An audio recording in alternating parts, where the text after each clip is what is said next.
Fitness Movement is brought to you by Zor Fitness. We offer coaching and individualized program design, as well as educational content for coaches and athletes. It's all one place, zorfitness.com. You're hosting, so you got to kick it off. Oh no, I was waiting for you to say something, and I'm like, Dude, nah, the he's not intro gonna is the make most me. awkward part. You're like, ah, man, I know. how do I not start this with an Because that's Yeah, usually what I do. I know. I always say and I always end sentences off with or something like that. I say, what do I say a lot? Besides, I feel like I say like, or it's almost like a little like self-affirmation as I go through it. I'm trying to think of what I actually say. I've edited enough times out that I should know what it is. Oh, I also always say, yeah, so when I like transition to different thoughts, and it's just like, man, Alrighty get it then. together. Yeah, yeah, get it Big gulps, together. huh? Uh, but yeah, so you just came back from semifinals. I did, Tell us a little yes. bit about that up over in California. Was it your first time in California? It was my first time in California, and it was also my first semifinal. So, bunch Okay. of firsts. Yeah. Yeah. It was gonna be like 95 when like for a high, because like I looked it up and it was like Sacramento's average high for June is 87, and I was like, okay, we're going to the beginning of June. Worst case scenario, it'll be like 90 degrees, and of course it was like 95. So it was hot, but I also was in the sauna pretty much every day the week before leading up to it. So, and like working Okay, out so in you, sweats and things, so I was as prepared as I could have been. yeah, because I was going to ask if you prepared for that. I know with triathlon and a lot of people who do endurance racing, they'll try to train like 2 to 3 weeks leading up to events, in the same conditions. So like heat training and all that.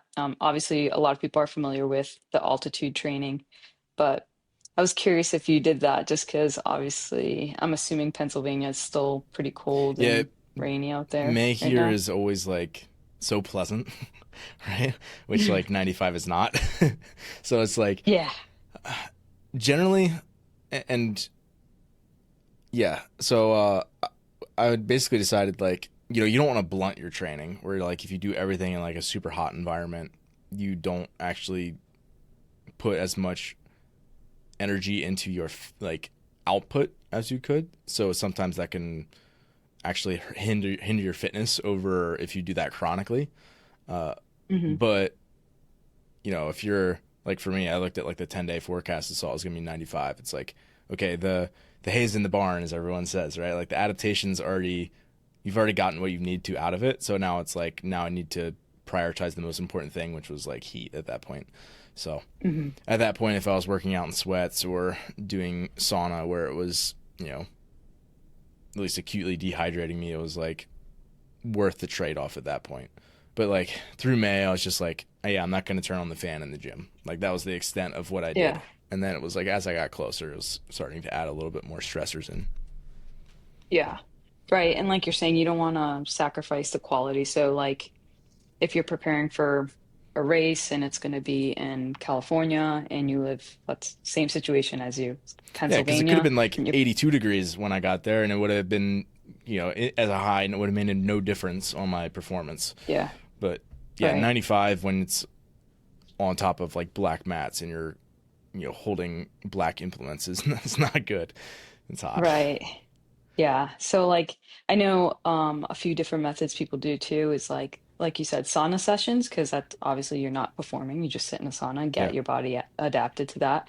And then doing like easy, easy workouts. So if you're like an easy run or something, Yeah, long and that's duration that's and where I just get started that was way. sauna and like for this like aerobic support work, just Hmm. doing it in sweats.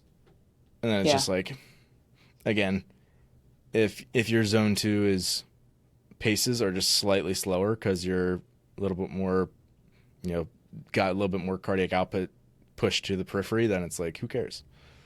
Like it doesn't Yeah. really matter, right? Whereas like, I tested acid bath.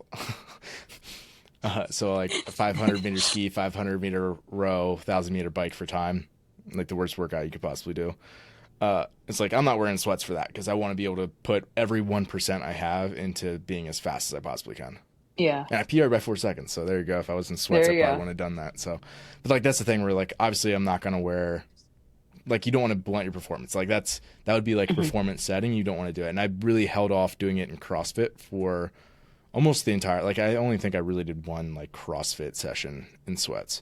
The rest of Hmm. it was like conditioning and then like away from training. Yeah. Yeah. I definitely think that was the way to go. And you said you only did it for the week leading up to it, which is smart Yeah, too. I saw 10 days out that it was going to be like a heat wave, and I was like, ooh, okay, we got to Yeah. hunker down and get some of this done because Yeah. like I'm not probably the worst for heat tolerance, but I'm definitely not like genetically set up super well for it. Like my Yeah. performance is definitely affected by heat. When it's hot, like July in the gym here, when we don't have AC, it 100% impacts performance. There's no question about it. Yeah. And so nutrition wise, how did you approach that, knowing that it was going to be hot? Yeah, I mean, not super fancy. I mean, you typically go through a little extra carbs if you're in a really hot environment, and obviously you're just losing more fluids. So getting more fluids in, getting a little extra carbs in, and then electrolytes is the other big thing. So like those are all things that I would have focused on either way. It was like, I do like maltodextrin, Gatorade powder, Element.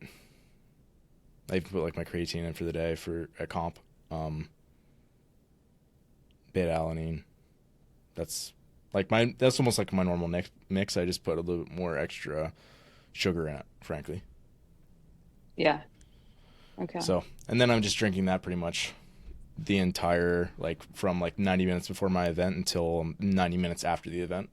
It's kind of sipping on it all day almost. Yeah.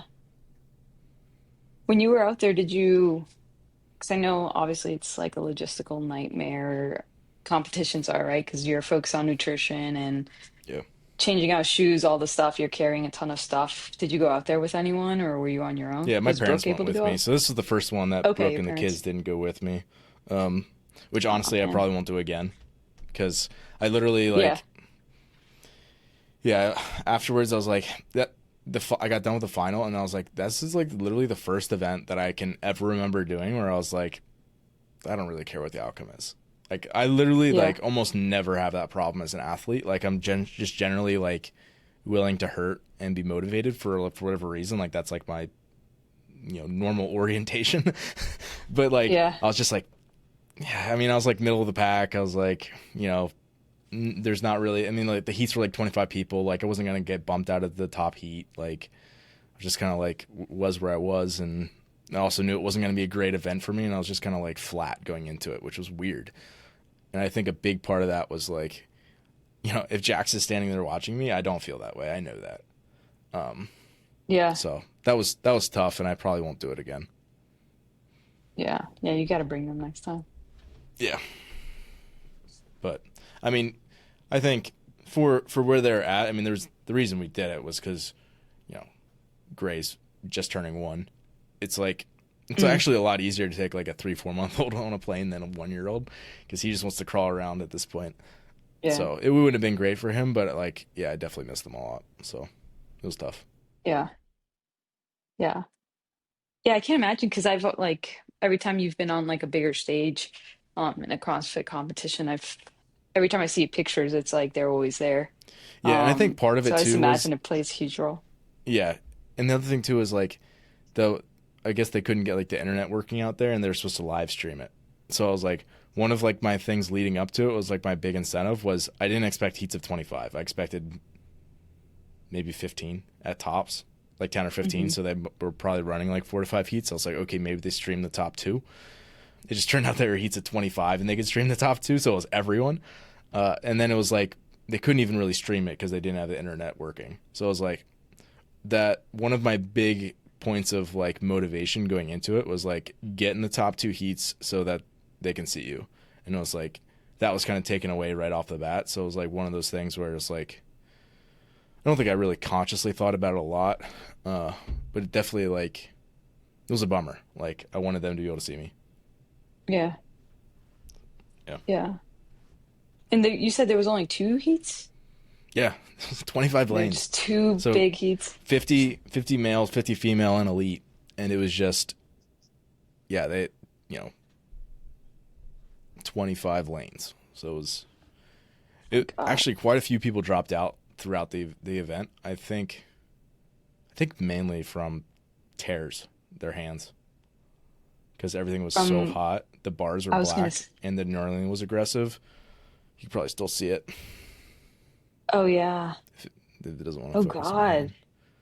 So like that, you can't actually tell. It was actually a lot bigger than that. I had another one on this Yeah. hand, this thumb, this pinky. It was just like every time you would touch the black bar, it was just like you could feel your skin like melting. Like this is an elite field. Like these are people that like they're training constantly. Like Yeah. they're not people that are just like, oh, like, the weekend warrior, blow my hands out doing Murph. Like that doesn't happen. Like Yeah. people are wearing grips for the gymnastics, and then really the only thing where your skin's touching the bar is like barbell work, and like half Yeah. the field tore on heavy Isabel. Oh I was God. standing up one of I my squat snatches, and I could like feel like both palms like give a little bit. You know how like your skin yeah. gives way when you start to get a blood blister, and you can Oh like feel it yeah. like move. I like felt it move as I was like standing up my one overhead squat out of the catch, and I was like, That sounds so "Ooh, that's bad. not good." That sounds so gross. Yeah. I don't know if you And hear they all the didn't cheering pop. behind And then me. the next day, I had pullovers, and I was like, I have to wrap these somehow because they're immediately gonna pop in warm ups, and it's just gonna be blood everywhere, and I'm not gonna be able to like grip Yeah. on anything if I don't take care of this. So I like had to keep putting on like those wad and duns. Shout out to Alex Garcia, gave me a bunch of them, and I would put those on, and then my grips over top, so that way at least it wasn't like sliding everywhere when they inevitably popped. I think that's one of my biggest frustrations with some of these competitions is like people can't test their actual fitness because things like this where like come up and it's like it sucks. Like you were saying, Yeah. all these people are like they're not like they treat this as like a full-time job essentially and they're training all year round and then it's like they physically They can't lose do because they have it. to run Not for be their do a cone. yeah, yeah. Or their weights aren't the same Right, as like somebody else. Like, come on. yeah, exactly. Or You like got the right because lane, they so you win. yeah.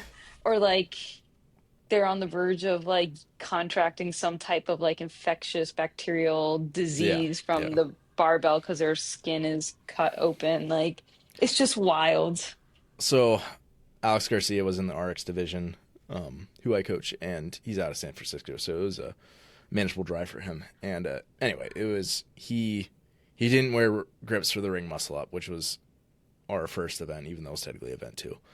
Uh, and he tore during that, and then he tore even worse on heavy Isabel, to the point where his like entire palm was open. It was really bad, enough Oh. where he had to stop. Well, that's another thing too for a CrossFit athlete to stop because of their grip. That's saying a Yes, lot because yeah, for like sure. I feel like CrossFit athletes at that level are actually at these type of competitions. Like they'll push through anything. So if they're stopping because of grip, it's like their Well, palm, their like physical palm is just like exploded. yeah, and it was gross. It was really bad. It was probably the worst tear I've ever seen. And it was like Oh, he said it like woke him up multiple times at night. like oh, geez. like yeah, that's not good. That's So yeah, yeah, it's yeah, that's the kind of thing. It's like inevitably there's gonna be adversity and competition, and yeah. it's one thing if it's like, oh, this knurling on this bar is more aggressive, and my hands are a little bit more beat up than I'm used to, or I got a brush burn coming down the rope because it's a little different friction level than the one I have at my gym. Like those things are like completely normal and understandable. And then there's like, and I don't know if there's anything really to be done besides like potentially like moving a heat time, but just like to have a black barbell when it's 95 outside and like that's the reason you tear. It's just kind of like it just sucks. Like Yeah. Yeah. I'm sure it could have been avoided. Not that it I don't know.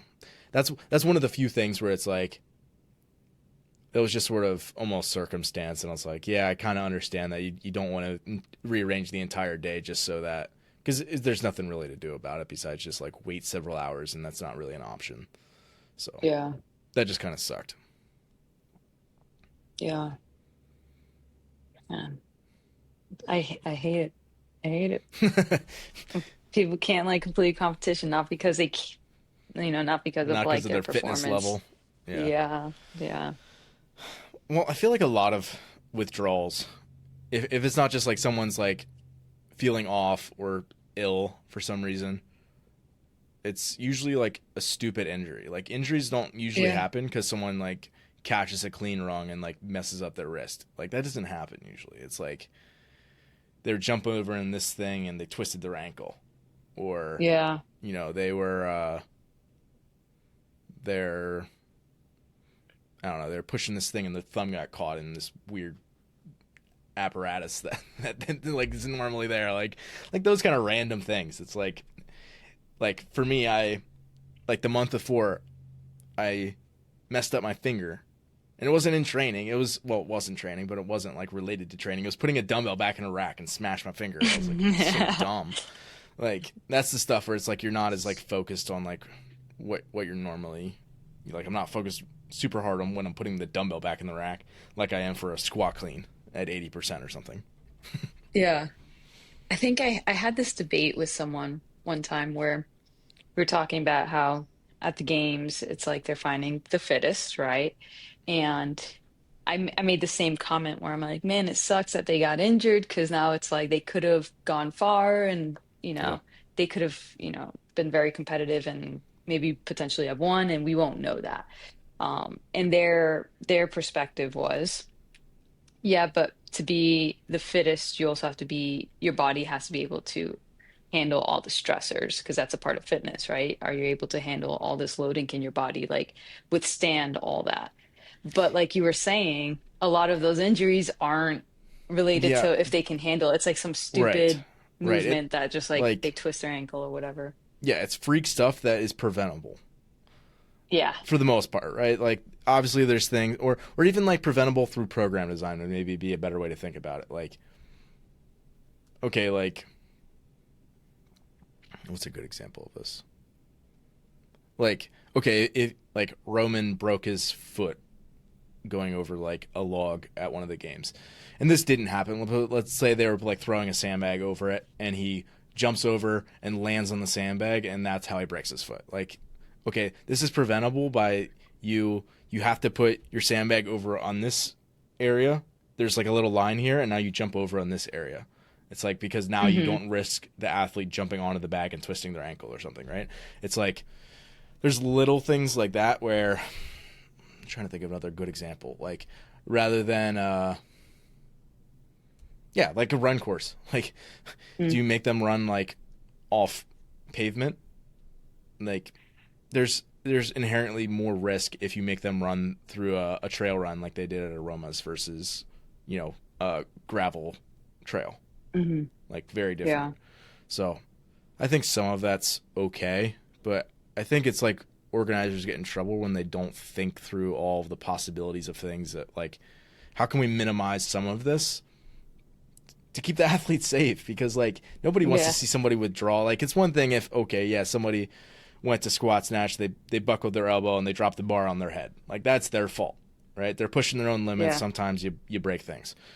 Uh, where versus like yeah, the platform was way too small and they stepped off and twisted their ankle. like Yeah. yeah, that could have been prevented. I don't know. No, I agree. I feel like you could go down a rabbit hole with that discussion, especially with the CrossFit setting. Um, Yeah, but I mean, to me, that's not like fitness. That's like, yeah, I agree. did you happen to get lucky enough where you weren't the one who got caught off guard by an organizer not thinking through all the possibilities of what could have gone wrong? Like Yeah. as un like this is a terrible example, but like Lazar is like the perfect example of that. Like they didn't think it through like what ifs and didn't take them seriously enough. Like for Yeah. most people, like twisting an ankle, like isn't fatal. So it's like it's crappy that your weekend's over, and it probably would have been preventable. But there's also things that are obviously like more serious like that. Yeah. And while I'm on it, I feel like I'm on a soapbox now. It's like that's like, it's just like the perfect example, because it was like people are like, again, I'm not going to say whether I like Dave or not, because there's aspects of Dave that I really like a lot, and there's other reasons why I understand why people want him out. So this isn't a commentary on him necessarily, but the mindset that he holds, that I think a lot of people who are OG hold, is like part of a CrossFit testing body should be adversity. And it's like, no, bro, like, you get that in sport as a whole. Like, if you make people race and go as fast as they possibly can across 15 workouts in a week, you're going to get plenty of adversity in there. You don't need to mix it in by making them do it in literally hot water, or by tricking them and thinking that they did the full race and actually turn around and do it again. Like, to me, I feel like that's the stuff where it's like, that's where it crosses the line of like, we're not looking into like military personnel here. Like, we're testing fitness, and there needs to be like a clear distinction. It's like, this is not like who can survive Hell Week. This is what is your fitness as it is measured by CrossFit. Yeah. I think it's funny because, right, the first thing I think of is like, okay, very military, but it's also very old school sport coach, where it's like they Yes, want to like the high build a school team wrestling that's like, coach, like waters for the yes, week. Like, yes, like,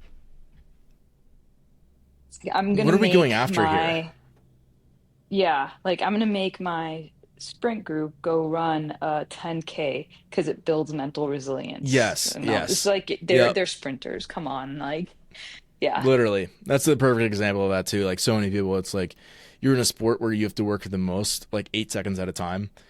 And your coach just told you to go run a 5K to make you mentally tough. Like, literally the only thing you're doing is making them worse at their sport. Like, please don't do that. yeah, yeah, making them worse and then potentially getting them injured. Like, it's a Yeah. perfect storm. Yes. It's wild.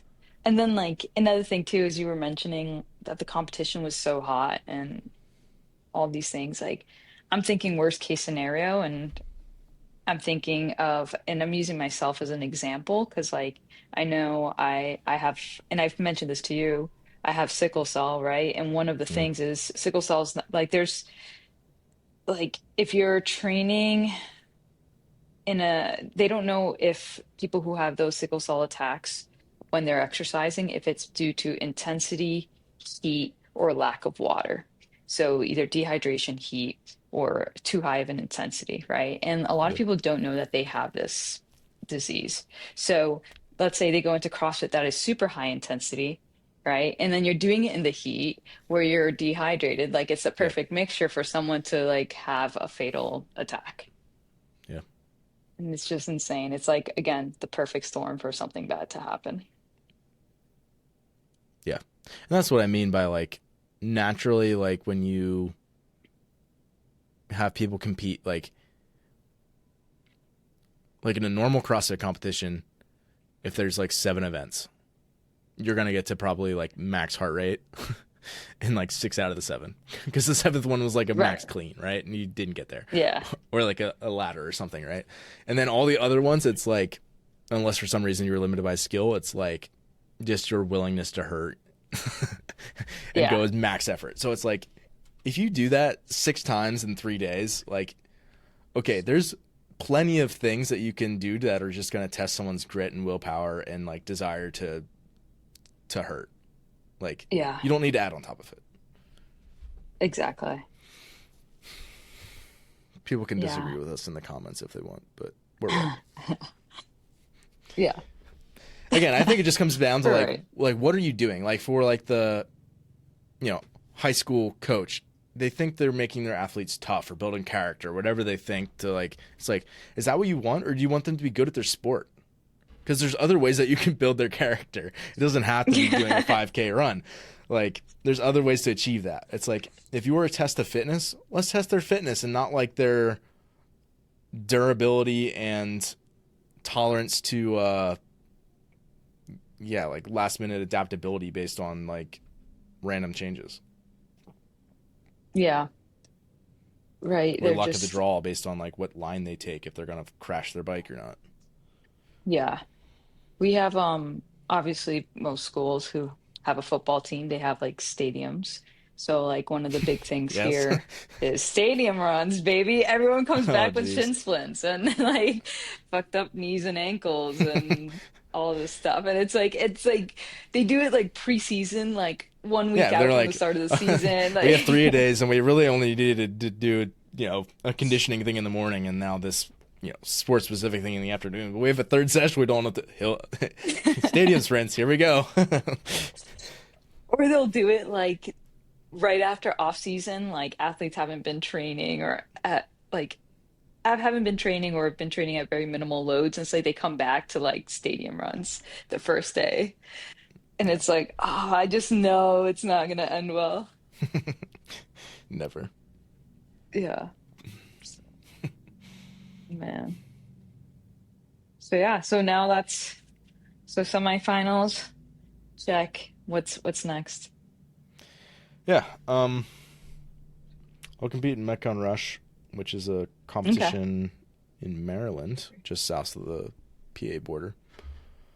Uh, yeah, so that'll be good. It's that's one of those ones that it's like I feel like it's slowly getting a little bit of popularity and slowly building. Um, there's so many of those comps that are like they're like really good like regional comps. They just don't draw all of the big names that ones that put up like some serious prize money do, I guess. Mm, But it's always there's always a solid like the final heat is always like super solid. Like all those guys are good. And it's just like I feel like a lot of yeah. those competitions it's like the depth of field just isn't there. Like for example, Yeah. at like even at NorCal, like a lot of the guys in the second heat, it's like should have been here. Um, Mm, but even like comparing that as an example, it's like I do poorly in an event there and you get really hurt just because a lot of the guys, even at the bottom, or if you're have something that's a weakness, they'll still beat you. Whereas like in these ones that just have a little bit not as deep of a field, it's like even if there's something that I'm not great at, I'm not gonna pick up as many points because I'm still gonna beat the bottom third of guys or whatever, even on like yeah. a event that I'm not quite as strong in. What's the prize money for this one? I don't know, a couple grand. Okay. Yeah. Whereas like This is your, NorCal was like 30,000. that's nice. That's pretty nice. That'd be a nice paycheck. Yeah. And so this is your third year doing Metcon Rush? Yeah, it will be. Yeah, yep. Okay. So Yeah.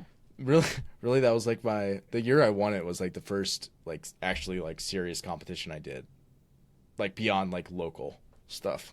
Before Yeah. that, it was all just like kind of local things every once in a while or like online stuff. And so, yeah, that was the first one I did, and I won. And then my performances have just gone down since. No, I think obviously like competition keeps getting tougher. And I'm going to more comps with better reputations. Not that Metcon Rush isn't bad, but like semifinals and things like that just are going to have a higher depth of field. So Yeah. makes Yeah, it for harder. sure. Like Crash is super competitive, right? Like things like that. So Yeah. yeah.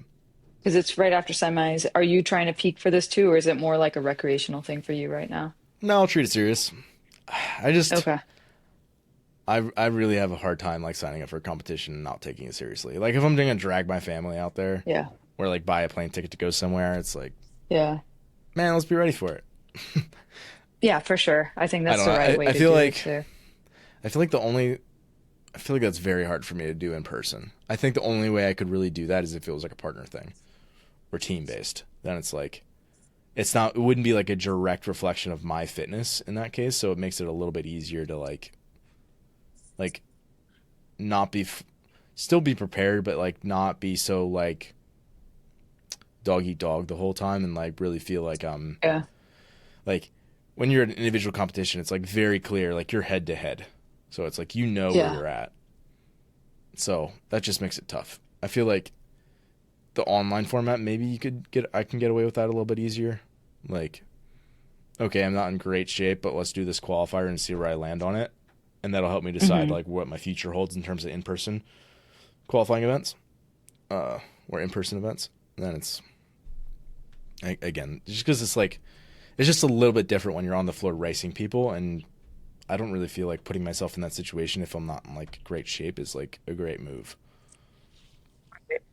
And maybe other Yeah, people and are I think different because if they like were, for example, if I was like a single guy, I was just traveling around on my own, and I went to like competitions, and it was like, I did like 8 competitions a year. Like, okay, I'm probably not, probably should not be peaked for all of those.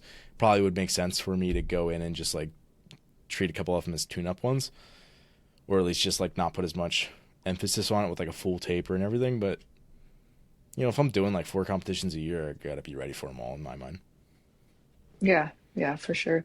I think that's too just like the type of person you are, where Yeah. it's you take it seriously, like you're not gonna go to a competition just like bullshit your way through it. It's a direct representation of like you as Mhm. an athlete, as a coach, Yeah, as like, but I don't think it's wrong to like intentionally. I don't want to say intentionally be unprepared, but like intentionally continue to work up to an event on fitness, which is going to put you at have more fatigue going into the competition. Mhm. So like basically I started tapering like, let's call it 7 to 10 days out. Like didn't look significantly different 10 days out. It was just more like making sure that I didn't do anything that like generated a lot more fatigue than I normally would in training. And then like the week of really started to pull back. So if you were to do like, okay, I'm only going to do that for 2 days, like you're not going to be fully like back to baseline in 2 days. So it's like in that case, if you wanted to continue to train, like get that extra week of training in, you're not going to be obviously set up perfectly for that. And that's the kind of stuff where it's like, that's not, for most people, like, oh, that's not a big deal. But it's like, yeah, but for athletes who are used to like having everything like as streamlined as possible going into a comp, that's the kind of thing that it's like, it can erode your confidence if nothing else, if you let it. Yeah. Speaking of tapering, how did you how do you normally taper? Like what are your strategies for that? Yeah, normally it's just like, well, let me preface it with this, is like, I generally like keeping more touches of things closer to the competition, which the trade-off there is just like the taper usually ends up being a little bit less aggressive than other people. In other words, I'm probably like, maybe I'm slightly more fatigued going into the competition than other people, but the trade-off is I feel more volume tolerant when I'm in the competition, and I feel a little bit crisper on some of the movements because I've touched them more recently. So I would say maybe let's say it's a Saturday Sunday competition. The Saturday before, I'm definitely making sure that I'm like probably pulling back the volume, like not doing any little extra pieces. Sunday is be rest, and then like Monday, Tuesday, again there'll probably be like maybe one less training piece, and probably running through like intervals of things that I think are going to be showing up after like some strength work touches of primarily like squatting and ollie lifts. And then it'll be like, let's say probably Wednesday would be like the last touch of like volume with some intensity. And then like Thursday would probably be like very easy, maybe just some like flush work, maybe do like a like short intense piece on Friday just to like feel intensity. And then yeah, that would be, but still like, under 2 minutes of work at like, 90% effort or something. So like short, intense, but then it's like hold your hand to the fire to remember what it feels like and then back off. Maybe touch a short EMOM with some of the skills and then go the next day. Okay. Is there, so with that, it like during the week, is there anything else that you're paying attention to? Like, are you paying attention to how many hours you slept, your resting heart rate, how your like subjective feedback in terms of how you're feeling? Yeah. Um, so in terms of objective data, I look at none of it when I get close. I don't want to know. Okay. Like I don't want to know what my Yeah. resting heart rate is, because if I slept poorly the night before, I'm not gonna be able to change that when I go into the comp. Like Yeah. it is what it is, right? Or if I like, Right. my circadian rhythm's jacked up because I am in a different time zone or something. Like, guess what? I'm gonna have to go out and do 21:59 of whatever the heck they decide. so, Yeah. so it doesn't really change anything. Like I'm gonna maximize my sleep either way and try to get things lined up, but I'm not gonna get stressed out because a device tells me that I'm not ready. Um, Yeah. and actually, that's one of the things I used to do for athletes all the time. Like I would have them enter like, biofeedback type info, and then I'd black out the cells for like the, Friday through Sunday of whatever their event is. I should get back to that because I don't know if I've done that recently, but I used to do that consistently, which I think is helpful because Yeah. it's like I don't care what your sleep is. Like you got to go out and perform. Like that obviously Yeah. like you're gonna try to get you the best sleep you can, but if you sleep like trash because you're super nervous for your event, like get on out there, champ, do your thing. Yeah. Yeah. I was actually reading this book. I forgot what the book is called, but it has to do with running. And the guy who wrote it was a distance coach. And in it, he mentioned that, like, as long as you pay attention to those things like sleep, nutrition, recovery, all the way through your training block, it doesn't matter if the last few days it's all jacked up because you're probably still going to be ready. And he used this example of this guy that, when he was training, he had everything pretty much set. Like he slept same amount of time every day, ate well, blah blah blah, all that. And then there was one instance, what one day he only slept 1 hour because his wife was giving birth. So obviously Nice. very important. He only slept 1 hour. He decides to go run the next day, and even though he's in suboptimal conditions, right, he was still able to PR his, I think it was 10K. So, Was it a race? right, it's like, yeah, Okay. yep. So So he was my still, guess would be he like went in to the that race after the situation, baby. like if that's a training run, you run terribly. But because Yeah, it's a competition, all of like the adrenaline and all that. yeah, you override it. Um, Yeah, yeah. yeah. I don't know Kind of if this crazy how is a those things quote, kind but of like take over. yeah. How many, you know, world records have been set on a bad night's sleep? Yeah, A lot. Like people yeah, care about their performance and they're nervous and they don't sleep great. So yeah. So yeah, in terms of like what I generally pay attention to, I want, and this is not scientific, but like I generally just want to feel crisper and crisper going into sessions. mm, So like if I'm warming up and warm-ups are taking me like a long time, it's not a good sign. Like if I walk in and it's like normally it takes me like 15 minutes before I can overhead squat an empty bar. And it's like today it's 5. It's like okay, we're in a good place. That's yeah, like one of the things is like if positions improve quickly and I feel like I can produce power quickly early in a session, that's a good sign that like readiness is improving and that like joints are trending in the right direction and just recovery as a whole is in a good spot.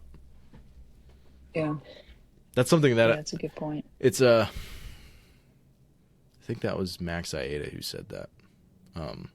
Was that like for him a good indication of how he was going to lift on that day, which he was a weightlifter and a powerlifter, but I think he was referring to weightlifting here, was like how quickly his like mobility and positions improved.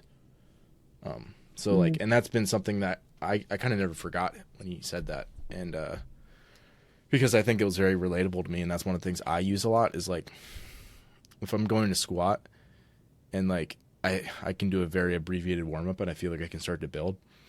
It's a good sign that it's going to be a good day. Whereas like, Yeah. if I have to do like 3 extra warm up series to be able to get comfortable in the bottom of my squat, it's like, yeah, okay, it's going to be like, not that it couldn't be a good day, but it's like the chances of me like really being able to push things today are just a lot lower. Yeah. I Yeah. don't know how you quantify that exactly, but it's been a good indicator for me. Yeah. I think subjective feedback is the best for that stuff. I think we get caught up so much in like technology and this and that. And when it comes down to it, it's like, what is the athlete feeling? And, psychology plays a huge part in that too. And yeah. Yeah, because like on a normal training day too, if you don't feel like super crisp, it's like, well, yeah, I'm just like training all the time. Whereas like if Yeah. you even if you're like 2 days into like a mild taper and you're like a little tired, you're like it starts to screw with your head. You're like, I'm tapering. I should feel good. Which Yeah. like we had talked about that before. It's like sometimes you have like the tapering blues and like you don't feel great. Yeah. And like I totally felt that in my deload or taper this time was like I very much kind of felt like I even told this to Kyle, my coach. I was like, I kind of feel like I'm in no man's land right now, where it's like I'm still doing really hard training, just less of it, but Hmm. my body's like telling me that like I'm like my brain is shifting into like this should be like easy training, and I'm like mentally gearing up to compete. It was like with this weird in between of like I'm like not that I'm not willing to hurt, but I feel like in a my mind is almost like in deload mode where it's like I'm not as geared up because I expect the training to be easier, but it's not. Do you know what I'm saying? Yeah. It's like Yeah. if you gave somebody like like if I lift like 85% on deload, it's like that's gonna feel like a house. Whereas if you tell me Hmm. that it's like a hard training day and you give me 85%, it'll probably feel pretty good. And it's just like my mental like You're like, yeah, orientation as I approach the session, I think. yeah. It's like your expectation of a deload is Yes. somewhere else than Yeah, reality. it's like because and I think that's one of the things I need to remind myself of and is like just because you're in taper doesn't mean that you're doing easy training. Whereas like a deload, it is kind Yeah. of a little bit more that way, where it's like I think I need to separate like deload and taper in my mind, where it's like taper, you're pulling back. And this is also true for deload, which is I guess was probably why they're a little confusing to me. It's like or why there could be confusion in my mind was like you're pulling back volume, but Hmm. in the case of a taper especially, it's like you were really going after intensity then because it's like you're gonna have to be maximal in a couple days. Whereas like in Hmm. a deload, it's like it's more of a almost like a reset in a way where it's like no, Yeah. it's actually not really getting you to be at your best in like 4 days. It's setting you up so that you can train 4 weeks consistently. Yeah. Right. Like the deload is here. This is the deload. Like you're starting back square one, then you go Yeah. up, then, versus like taper, it's like, yeah, you still want, I think we do the same thing here when we're tapering athletes for like, their big races or meets or competition. It's like, all right, we've been doing 4 sets of 3 at a high percentage. We're going to do 2 sets of 2 maybe at that same high percentage. Yeah. So less volume, but guess what? That high percentage is still there. Yeah. And yeah, and I see it all the time too. Like they have this kind of like disappointed, like, "Oh, I was really looking forward to like like a very easy day. Mm. Mobility sessions, like they just want like a full mobility session. It's Yes. like we can do that in addition Yeah. to this, sprinkle it in there. So Yeah. Or even like I think it's easy as an athlete to be like hear like deload and think like I'm gonna be laying on the couch. It's like, Yeah, yeah, actually, yeah. like you might go through like, 80% of your volume might sound like a 20% reduction, but it's probably just going to feel almost normal when you're going through it. And then by the end of your deload, you're going to, because of that accumulated 20%, you'll feel significantly better. But when you're going Yeah. through it, don't expect it to be like so much of a mental break. Yeah. I Yeah. guess, again, I'm sure everyone does them a little bit differently, both tapers and deloads, but yeah, I mean, I don't know, like because I think, especially in a deload, I do think it's necessary to have a little bit of that mental break as well. Hmm. I like deloads for the, like you said, the mental side of it. I Yeah, think that's where they're like very useful. But yeah, I think I prescribe it as based on feedback, not based on like a set like 5, 6 weeks or whatever. I just when I see someone's like really tanking, I'm like, you probably mentally burn out. You're trying to squeeze in sessions because you have such a busy schedule. Kids are getting sick, all this stuff. So it's like, all yeah, right, I'll give you that deload so you can yeah, and take that's care of that's that. probably also another good example of like if someone's tanking, like your Yeah. fatigue is super high, your readiness is in the trash can.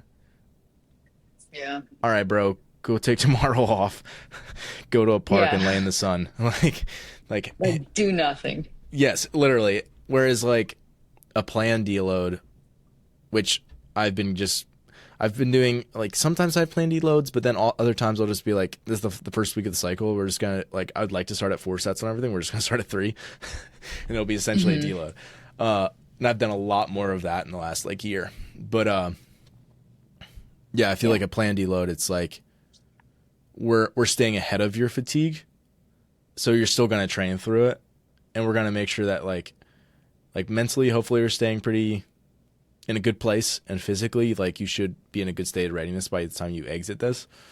But we're not pulling back so much. Whereas, like if you've overshot it and you're at the point where like you're in a really bad place for readiness, you just need to take time off, and that's like the only way you're gonna get back to Yeah. baseline. Yeah. For sure. For sure. So I guess like the main difference there, like obviously like a taper, you're getting ready for a competition, so it's fundamentally a different thing. Hmm. And I think for me, going into a taper in the future, I just need to remind myself of that, of like, yeah, it's going to be a little bit less, but that's so that you can pour every little ounce of what you have into the things that matter. Thanks for listening today. If you're someone who just started listening to the show, I would encourage you to subscribe so you can stay up to date. If you're someone who's been listening for a while, I would encourage you to rate and review the show. And lastly, the best thing that you can do to support our work is also the best thing that you can do for your performance. And that is by hiring one of our coaches. Until next time, stay the course.